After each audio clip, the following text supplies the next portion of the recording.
रहलन शादी करके गहना खातिर, बाकी नहीं खन जानत कि जे हमार बॉयफ्रेंडो बाड़सन आ उहे गहनवे के हाल हो जाई कि शादी क के तू गहना ला छोड़ब पिया तो कोड़ाले माल तू कोड़ब पिया। ई तो जाने लन ना उ खाली झूठो के बकर बाए करत रहलन।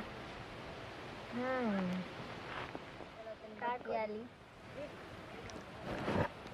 Hello hello hello hello. प्रणाम जी। प्रणाम प्रणाम। का होता? का होत का बा, बैठल बनी।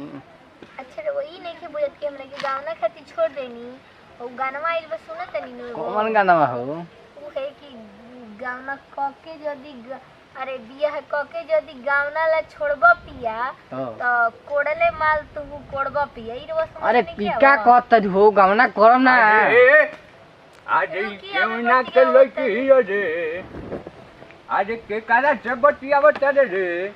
अपने मरद से बतियावत। आज तो हई कौन जगह हट बतियावे के रे, घर दुआर नहीं खे का रे। अरे बाबा आई नहीं हतै नहीं चली नहीं बतियावे खातिर। अरे घर नु तोरा जो मरद से बतियावत है तो तोरा घर नु बतियावे ला रे के हे जुगावा याद के हई बगैचावा में का करत रे। तो फोन से बतियावत। चल तो तनी अपना बाबू के ने चल तो तनी देखी कौन अपना मरद से बतियावत रे।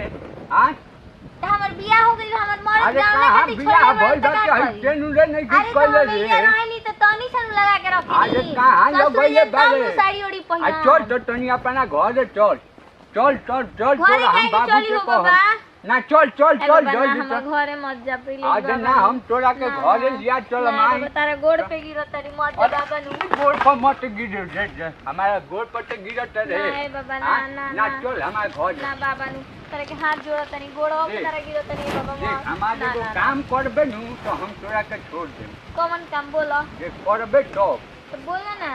ना करबे तो बोल। तो बोलबा त हम करे। करबे नु पक्का एकदम करबे नु। खराब काम होई त ना करे। आ देखो एकदम थोड़ा आसान काम बाटे, कुछ ना होई। ना हम ना करम।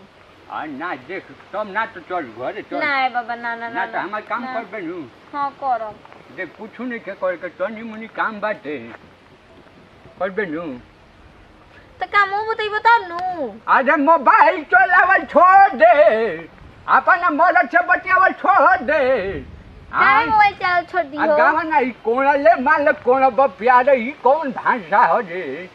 अरे वो अंतर सिंह के गाना आइल में तो अपने मर्द के गाना सुनावत रहनी हो। जाके अपना बाबू से कह दिए कि हम अब मोबाइल ना ले बियाह कर लिए गाना चल जे तो मोबाइल जाके चल है अपना मर्द से किनवा के। बुझाई नु आजकल के लड़किन के भाई कुछ बुझाते नहीं के का हो गइल बाटे।